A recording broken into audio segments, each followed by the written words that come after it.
조선의 외교 방향의 기본은 요 단어 꼭 기억해야 돼요. 4대 교린 합성어입니다.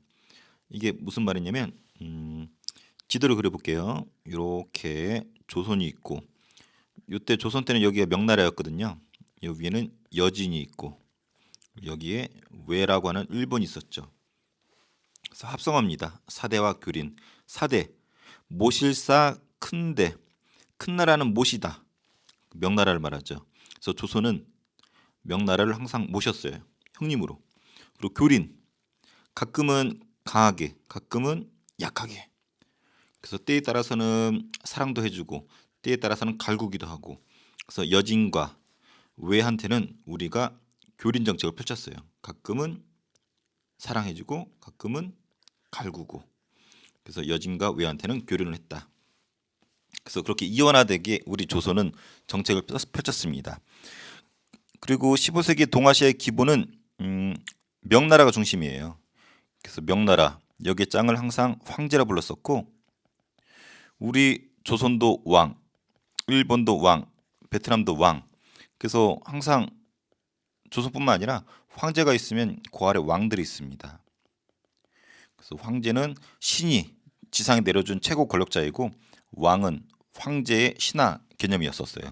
그래서 항상 이 당시에는 명나라가 황제였고 나머지는 다 왕이었었다. 그리고 황제하고 왕은 조공책복 관계이다. 그래서 황제가 있고 왕이 있으면 왕은 황제한테 조공을 바칩니다. 선물 주는 거야. 형님 받으세요 하고. 그 황제는 가만히 있을 수 없죠. 야, 그럼 네가 그 지역의 왕해. 왕으로 책봉 인정을 해줍니다. 그러니까 왕의 입장에서는 선물 조금 바치고 황제한테 황제는 이 왕을 그 지역에 최고의 왕으로 임명해주고 자기의 어떤 권위를 세우는 이런 관계, 이 관계를 조봉책공 관계라 그러고 여기에 중심이 명나라였었다라는 것이 이 동아시아의 질서였어요. 그래서 15세기 동아시아 이 당시의 질서 명나라가 중심이고 조공책봉 관계로 명나라 황제가 중심이었었다. 이 상태에서 조선은 4대 큰 나라였던 명나라는 모시고 교린 여진과 외고같이 외같이 비슷한 급은 가끔은 갈구기도 하고 가끔은 달리기도 하고 이런 정책을 펼쳤다. 이것을 4대 교린 정책이라고 한다. 큰 틀은 이렇게 됩니다. 구체적으로 볼게요. 조선이 명과의 관계인데 건국 초에는 별로 관계가 좋지 않았어요. 태조 이성계랑 정도전이 명나라를 공격하려고 그랬어. 구체적으로 요동 지역을. 근데 태종 이후에는 안정이 됩니다. 그래서 요 이후에는 관계가 회복되고 4대 관계, 형님으로 모시겠다라고 하고 책봉을 받는 관계가 잘 운영이 됩니다. 그래서 명나라에는 선물, 조공을 갖다 바치고 명나라는 책봉, 조선의 왕으로 임명해주고 그럼 조선의 왕은 명나라 황제가 임명해줬으니까 조선 백성들이 잘 따를 거 아니에요. 서로 기브 앤 테이크죠. 그래서 명나라 황제의 연호도 그냥 같이 쓰고 그리고 명한테 뭔가 조공을 바치면은 명나라가 그냥 받기만 한 게 아니에요. 답례품으로 더 좋은 걸 줬습니다. 우리가 10을 주면 걔는 한 100을 줄 정도로 왜 형님의 나라가 가오고 있잖아. 동생 조선이 10을 줬는데 형님이 그냥 동생 간다는데 똑같이 10만 줘? 더 얹어줍니다. 우리나라한테 이득입니다. 그래서 이 4대 외교는 구체적으로 명에 대한 4대이지만 중국과의 관계가 안정되는 정치적인 효과도 있고 문화적으로 선진 문화도 받아들일 수도 있고 그래서 경제적, 문화적 개이득이라는 거, 실리적으로 이득이라는 거. 특히 경제적으로 엄청납니다. 우리가 10 주면 쟤는 100 주는 거예요. 조선왕조실록엔 기록까지 나옵니다. 우리가 틈만 나면은 조공을 바치려고 그러니까 명나라가 부담스럽잖아. 10 주면 100 줘야 되니까 나중에 오지 말라고 막 카톡 보낼 정도로 명나라가 부담스러워 했었다고 해요. 그래서 4대 외교가 결코 굴욕적인 것만은 아니었었다라는 거. 여러 가지 이득이 있었다라는 거. 그래서 4대 관계 받고 주변국하고는 교린 관계였었다고 그랬죠. 그 당시 주변은 아까 위에서 본 것처럼 여진족이 있고 외가 있습니다. 그래서 여진과의 관계를 먼저 볼게요. 그래서 가끔은 갈굽니다. 왜? 얘네들 깝치니까. 그래서 지도를 보면 이렇게 우리 한반도 이렇게 돼 있죠. 지금 이런 모습의 한반도는 요때 완성된 거예요. 세종대왕 때. 4군을 설치합니다. 압록강 지역에 최용덕이 개척을 했는데 요 부분이에요. 첫 번째 뾰족한 부분. 요게 4군이고 육진도 설치합니다. 두만강 유역의 김정소 요 부분. 그래서 이렇게 4군과 육진 완성된 것이 지금 한반도 위에 뾰족한 부분이 완성된 것이 세종대왕 때 여진족을 강하게 후려치면서 완성된 거예요. 특히 이때 김정소 장군 같은 경우는 장군으로서의 면모도 보이지만 나중에 정치에도 영향을 끼치죠. 이 사람은 이제 군인으로서는 별명이 뭔지 알아요? 워낙 용맹했기 때문에 이런 별명도 붙었어요. 백두산 타이거, 백두산 호랑이다.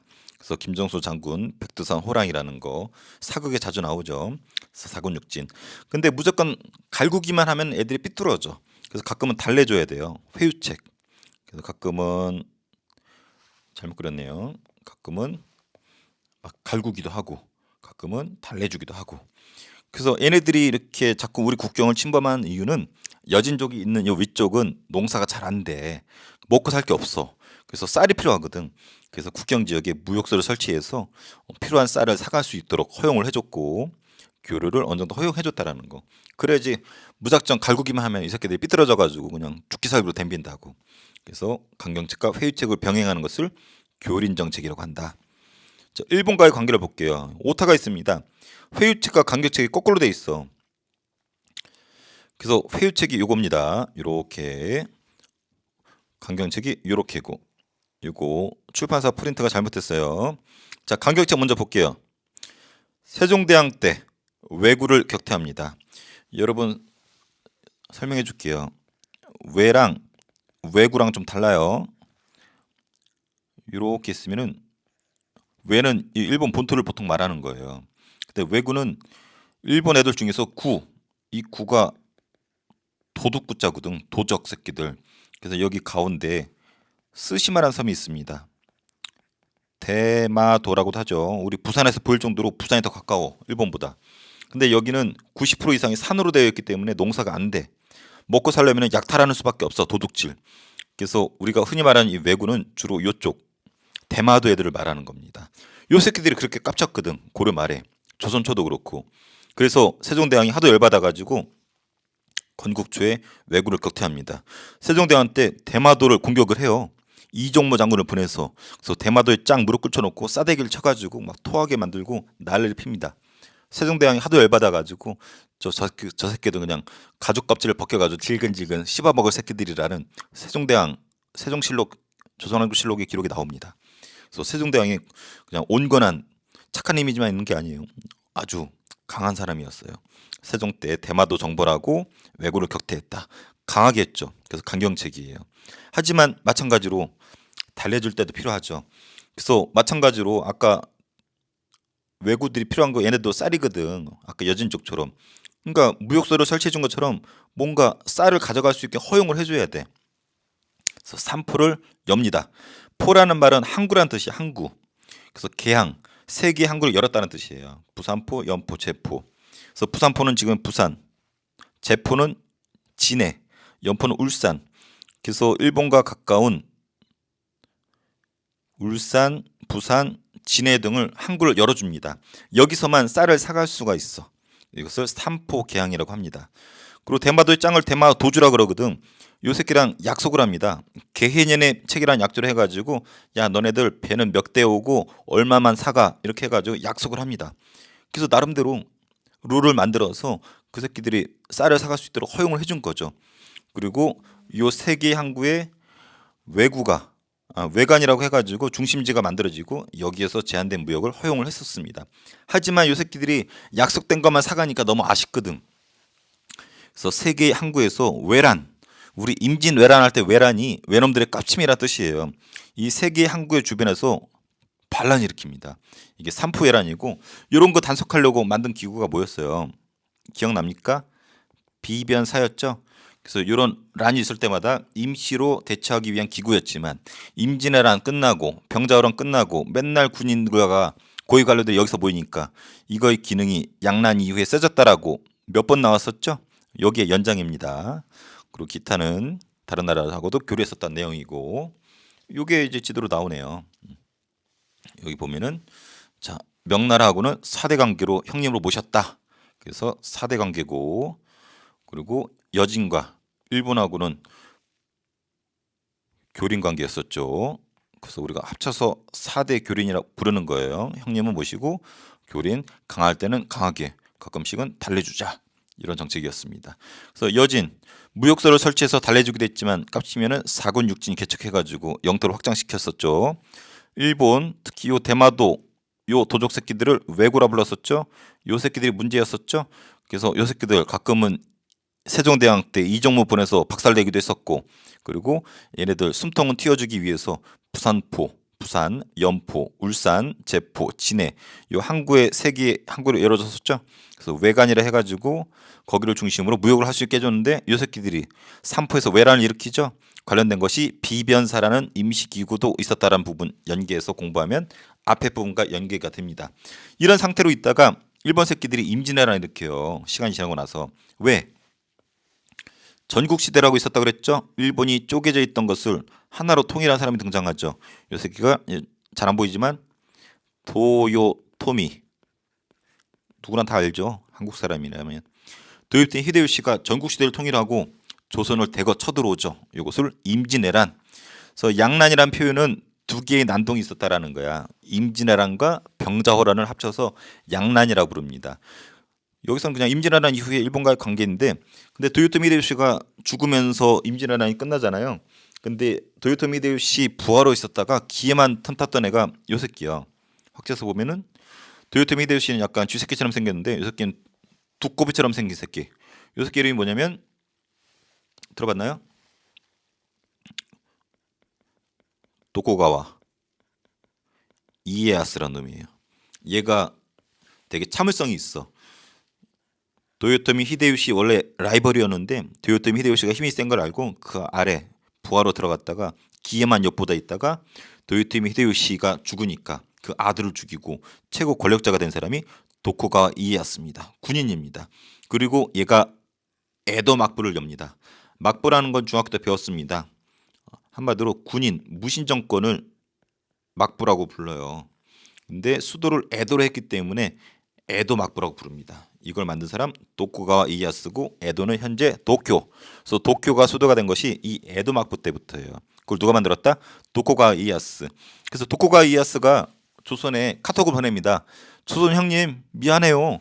임진왜란은 이 도요토미 히데요시 쥐새끼가 벌인 거고 우리는 반대했어요. 정권이 바뀌었습니다. 우린 에도 막부입니다. 다시 한번 교류를 희망합니다. 그래서 기유년에 다시 한번 약속을 하죠. 이것이 기유약조. 그래서 정해진 배랑 정해진 무역량을 할당을 하게 됩니다. 그래서 국교가 다시 재개가 돼. 그리고 공식적으로 통신사를 요청합니다.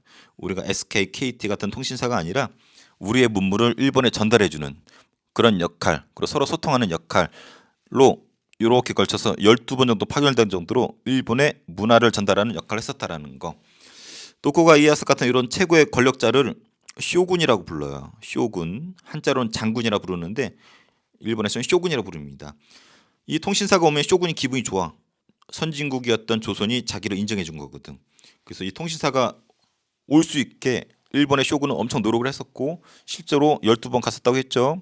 이게 그 당시 우리 조선의 통신사가 가는 모습인데 봐봐요. 일본 애들이 엄청나게 극진히 대접해 주죠. 그래서 한성에서 부산을 거쳐서 시모노세키, 교토, 에도까지 쭉 가게 됩니다. 이 가는 경비를 거의 대다수가 일본이 엄청나게 극진한 대접을 해줍니다. 그리고 여기 후지산이 보이는데 우리 통신사가 가는 모습을 일본 사람들이 구경할 정도로 선진 문화를 볼 수 있었던 아주 극진한 대접을 받았던 통신사. 꼭 기억해 두세요. 임진왜란 이후에 도쿠가와 이에야스가 에도막부 만들고 통신사를 요청해서 갔었다. 자, 이번에는 양난 이후의 청과의 관계예요. 양난 병자호란도 들어갔었죠. 병자호란 이후에 청과의 관계라고 보면 되는데 병자호란 때 왕이 누구였어요?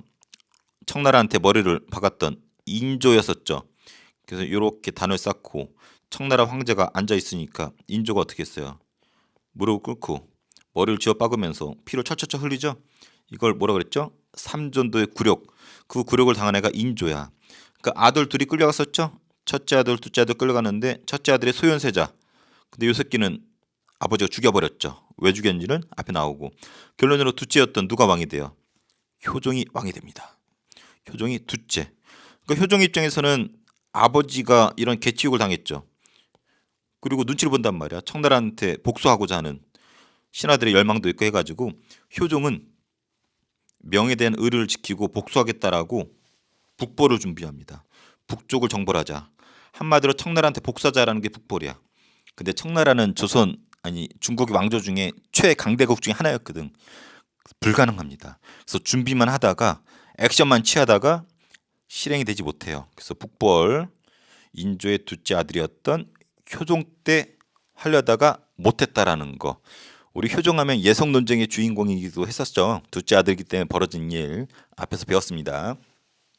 그리고 조선에서는 조선 중화주의라는 게 일어납니다. 중국 오리지널 민족이 뭐였어요? 한족이었었잖아요. 근데 중국의 오리지널 민족이 명나라였는데 명나라를 무너뜨리고 누가 차지했어요? 오랑캐였던 청나라가 차지했죠. 그래서 청나라한테 계기다가 박살난 게 병자호란이었잖아. 오랑캐라고 찌질하게 우리가 놀리다가 박살났죠. 그래서 우리가 존경하는 한족이었던 명나라가 사라졌어. 여러분 혹시 중학교 때 배운 중화사상, 중화주의 기억납니까? 중국의 세상의 중심이라는. 여기서 중국은 한족을 말하는 거예요. 이런 오랑캐가 아니고. 그래서 한족인 중국이 세상의 중심이다가 중화주의였는데 이 한족이 사라졌어. 어? 형님이 사라졌네? 그러면은 누가 중화일까? 형님의 동생이었던 우리가 중화구나. 우리 조선이 형님이 사라졌으니까 조선이 중화구나. 조선 중화주의. 조선이 세계의 중심이다. 비록 청나라는 있지만 이것이 조선 중화주의입니다. 그래서 조선이 명이 가지고 있던 타이틀이었던 중화 문명의 후계자라는 인식이 자리 잡습니다. 겉으로는 청나라가 무서워서 머리를 굽히지만 우리는 명을 대신한 중화 문명의 후계자다. 이거를 다른 말로 뭐라고도 부르냐면 소중화주의라고도 해요. 소중화 사상이라고도 하고 소가 작을 소자. 명나라가 사라졌지만 우리는 작은 중국이다. 소중화 사상. 하지만 대세는 어디다? 청나라다. 청나라. 오랑캐라고 멸시 여겼지만 청나라다. 첫째 소현세자가 왜 죽었어요? 오랑캐라고 여겼던 청나라 끌려가서 봤더니 엄청나게 발전해 있단 말이야. 그래서 돌아와서 아버지였던 이조한테 청나라의 우수함을 자랑했더니 독살당해버리죠. 그럴 정도로 청나라가 오랑캐였지만 어마무시하게 선진국이었던 거죠. 그래서 대세는 북벌도 주장했지만 현실성이 없고 중국이 아니 청나라가 대세입니다. 그래서 청나라한테 사신을 보내요. 연행사. 그래서 청나라한테 사신을 보낸 게 연행사인데 이렇게 가요. 요 경로를 따라서 이렇게 해서 수도 베이징까지 가게 됩니다. 그래서 연행사 청나라로 보낸 공식 사절단 가서 인사드리고 와요. 그걸 그림으로까지 남겨놨어. 그래서 청나라 황제가 있는 곳에 인사드리러 가는 모습. 연행사로부터 대표적인 사람이 이 사람. 원숭이 얼굴처럼 보이는 이 사람인데 되게 유명해요. 박지원이라는 사람이에요. 국어 시간에도 배웁니다. 이 사람의 호가 연암. 국어 시간에 배우는 이유가 이 사람이 쓴 소설책이 유명해요. 호질, 허생전, 양반전. 그래서 양반들의 어떤 허례허식 같은 거 비판했던 깨어있는 사람이었는데 이 사람 청나라 가는 거 되게 좋아했어. 선진국이라고 배우고 싶어 했거든. 남들은 오랑캐라고 비아냥될 때 이 사람은 배우러 갔던 사람입니다. 깨어있는 박지원, 연암 박지원 아주 유명해요. 그래서 가봤더니 진짜 기대대로 청나라가 대단하거든. 그래서 북발처럼 청나라를 정벌하자가 아니라 북학론, 청나라를 배우자라는 북학론이 등장합니다.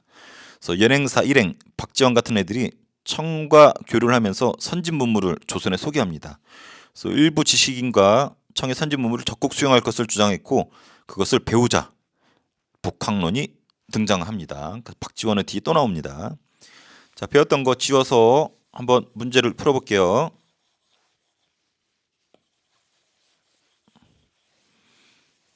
자, 15세기 동아시아 질서의 큰 틀은 명나라 중심이다. 큰 나라였었죠.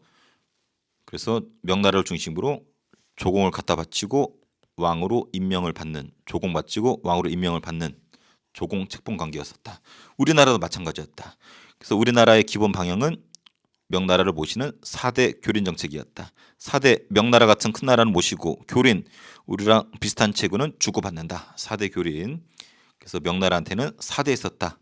그래서 태종 이후에 4대 관계가 확고하게 자리 잡아서 조공품을 갖다 바치고 명나라의 책봉을 받았다. 이것이 조공 책봉 관계, 그 명의 연호를 썼다. 근데 답례품도 받았다. 그래서 4대 외교는 결코 우리한테 손해가 아니었다. 실리였었다. 게이득. 주변 국가 관계는 교린이었다. 체구가 비슷하기 때문에 여진과의 관계는 가끔은 강하게 사군 육진을 개척했고 가끔은 부드럽게 무역소 설치해서 쌀을 사갈 수 있게 해줬다. 자, 일본과의 관계는 이게 바뀌었다 그랬죠.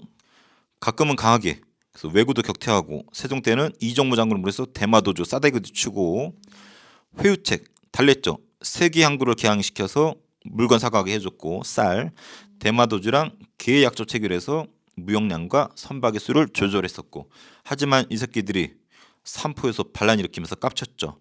그래서 비변사가 활약하게 된다라는 거. 자, 임진왜란 이후에 일본과의 관계는 정권이 바뀌었죠. 도요토미 히데요시에서 도쿠가 이에야스가 에도 막부로 바뀌게 되죠.